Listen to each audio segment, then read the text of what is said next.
À 20 ans, Mulimba vivait encore dans le confort apparent d'une grande maison dans un quartier huppé de Kinshasa avec ses parents, Mama Rose et Papa Théophile. Fils unique, Mulimba était le fruit de leur amour et avait grandi entouré de luxe, recevant une éducation stricte mais aimante. Papa Théophile, un homme d'affaires influent, inspirait respect et admiration, tandis que Mama Rose, pieuse et bienveillante, tenait leur foyer d'une main douce mais ferme. Mulimba admirait son père et rêvait de suivre ses traces. Cependant, le destin leur réservait une épreuve cruelle.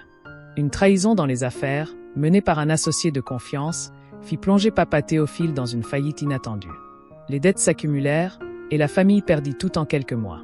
Leur maison fut saisie, ainsi que leurs voitures et leurs biens. Ils furent contraints de quitter leur vie d'aisance pour s'installer dans un bidonville exigu et insalubre.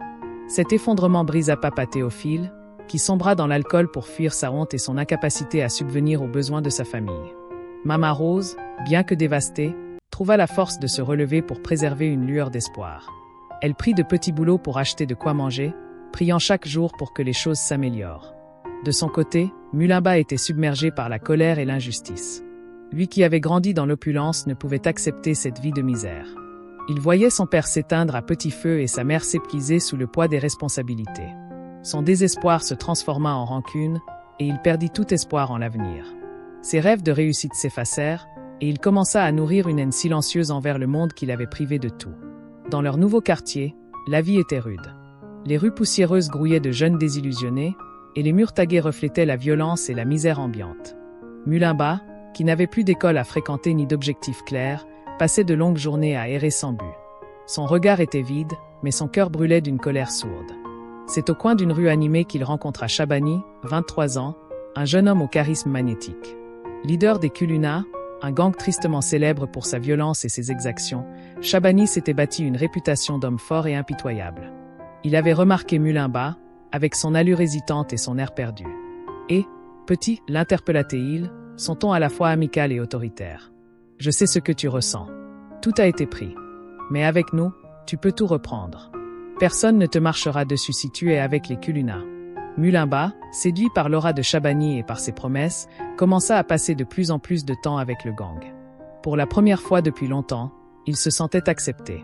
Les Kuluna lui donnaient une illusion de pouvoir et de camaraderie. Mais cette amitié avait un prix. « Pour être des nôtres, tu dois prouver ta loyauté », lui lança Shabani un jour, un sourire narquois sur le visage. Pendant ce temps, Mama Rose, qui voyait son fils rentrer tard et fréquenter de nouveaux visages inquiétants, sentit le danger. Un soir, elle tenta de le raisonner. « Mulimba, mon fils, ces garçons ne sont pas des amis. Ils te conduiront à ta perte. Je t'en supplie, éloigne-toi d'eux. » Ses paroles étaient empreintes de douleur et de peur. Mais Mulimba, submergé par son amertume et sa soif de revanche contre la vie, ne l'écouta pas. « Tu ne comprends pas, maman. Ils me respectent. Avec eux, je peux redevenir quelqu'un, répondit-il d'un ton froid. Mama Rose, le cœur lourd, ne cessa de prier pour que son fils trouve une autre voie. Mulimba, cependant, était déjà pris dans l'engrenage. Les Kuluna devinrent sa nouvelle famille, et Shabani, un mentor sombre qui le poussait toujours plus loin sur le chemin de la criminalité. Avec le temps, Mulimba devint un pilier du gang des Kuluna. Sous l'influence de Shabani, il apprit à manier la machette, symbole de puissance et de terreur dans les rues.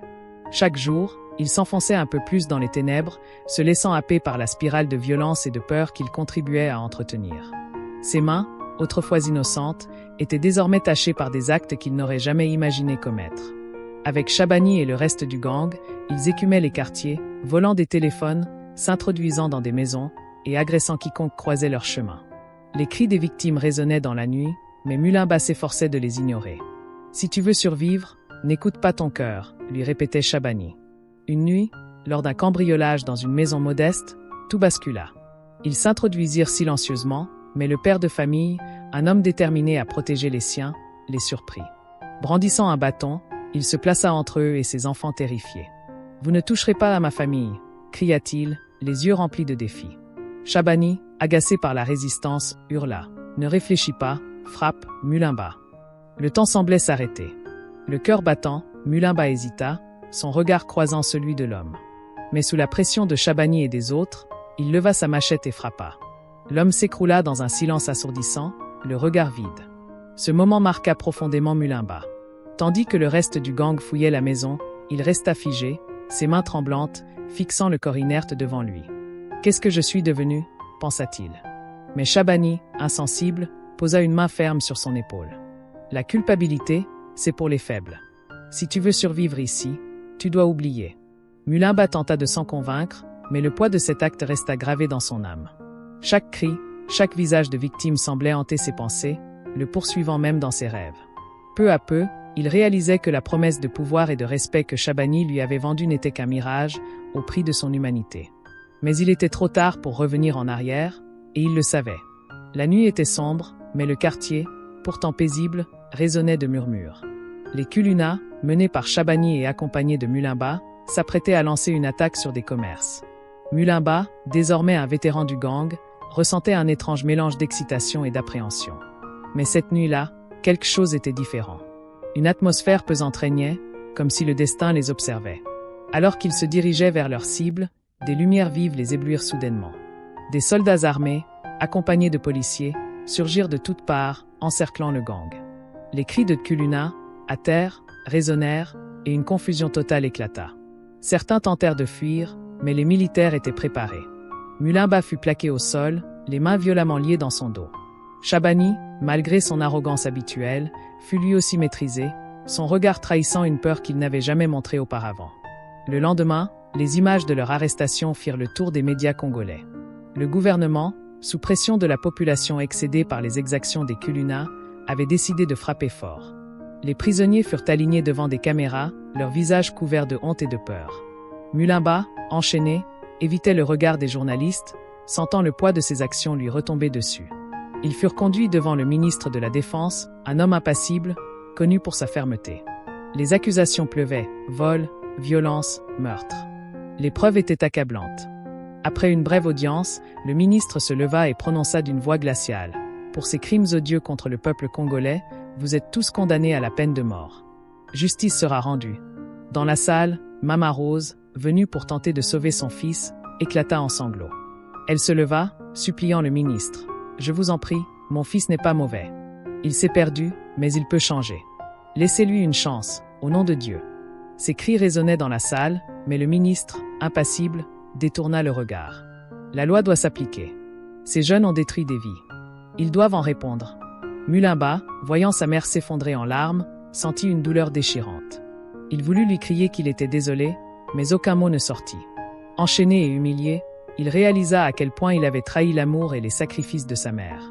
À ce moment-là, il comprit que les promesses de pouvoir et de respect de Shabani n'étaient que des illusions et que le véritable prix à payer était bien plus lourd qu'il ne l'avait jamais imaginé. Dans sa cellule, Mulimba revécut chaque décision qu'il avait menée à cet instant. Il pensa à son père, autrefois fort et fier, maintenant un homme brisé. Il se rappela les sacrifices de Mama Rose, ses prières incessantes pour lui. « Pourquoi n'ai-je pas écouté ma mère ?» se demanda-t-il. Shabani, à ses côtés, montrait des signes de faiblesse. « Mulimba, tu crois qu'on pourrait être pardonné ?» lui demanda-t-il. Pour la première fois depuis longtemps, Mulimba pria. « Seigneur, je sais que j'ai péché. Pardon pour tout ce que j'ai fait. Accueille-moi dans ta lumière. » Le soleil se levait lentement, peignant le ciel d'un rouge sombre, comme un écho du drame qui allait se dérouler. Mulimba, enchaîné et entouré de gardes armés, avançait avec une démarche lourde vers le lieu de son exécution. À ses côtés, Shabani et les autres Culuna capturés gardaient un silence pesant. Chacun savait que l'heure de leur jugement ultime était venue. Dans la petite cour, le peloton d'exécution était déjà en place. Les soldats, le regard froid, attendaient les ordres. Des spectateurs, venus assister à cette démonstration de justice, murmuraient entre eux. Parmi eux se trouvait Mama Rose, affaiblie mais digne, les yeux gonflés par des jours de larmes. Elle avait prié jusqu'au dernier instant pour un miracle, mais aucun n'était venu. Mulimba, les mains liées, jeta un dernier regard autour de lui. Les visages de ses victimes, les pleurs de sa mère, les paroles de son père brisé, tout refaisait surface. Chaque pas le rapprochait de la fin, mais étrangement, il se sentait plus clairvoyant que jamais. Avant que le commandant ne donne l'ordre de tirer, Mulimba se tourna vers les gardes et, d'une voix calme mais lourde de sens, prononça. « Ne laissez jamais la colère ou le désespoir guider votre vie. Faites les bons choix, écoutez vos parents. Ne prenez pas la voie que j'ai prise, elle ne mène qu'à la ruine. » Ces mots, simples mais empreints de sincérité, flottèrent dans l'air, touchant tous ceux qui les entendirent. Même les soldats, pourtant habitués à la violence, semblèrent troublés. Mama Rose, dans la foule, pleura en silence, sentant que ces derniers mots étaient aussi une prière de rédemption. Les tirs résonnèrent, brisant le silence. Mulimba et ses compagnons tombèrent. Le sang imbiba le sol, emportant avec lui les erreurs d'une vie gâchée. Mama Rose, accablée par le chagrin, se leva lentement. Elle murmura une prière pour l'âme de son fils avant de faire un vœu silencieux, raconter son histoire à travers tout Kinshasa et au-delà. Elle voulait prévenir d'autres jeunes de suivre ce chemin de violence et montrer que, même dans les ténèbres les plus profondes, il était toujours possible de trouver la lumière. La vie est faite de choix, et chacun d'eux façonne notre destin. Les mauvaises décisions, surtout guidées par la colère et le désespoir, peuvent détruire non seulement notre avenir, mais aussi celui de ceux qui nous aiment. Écoutez vos parents, restez fidèles à vos valeurs, et sachez que, même dans les pires moments, il existe une autre voie. C'est en faisant les bons choix que nous honorons la vie qui nous a été donnée.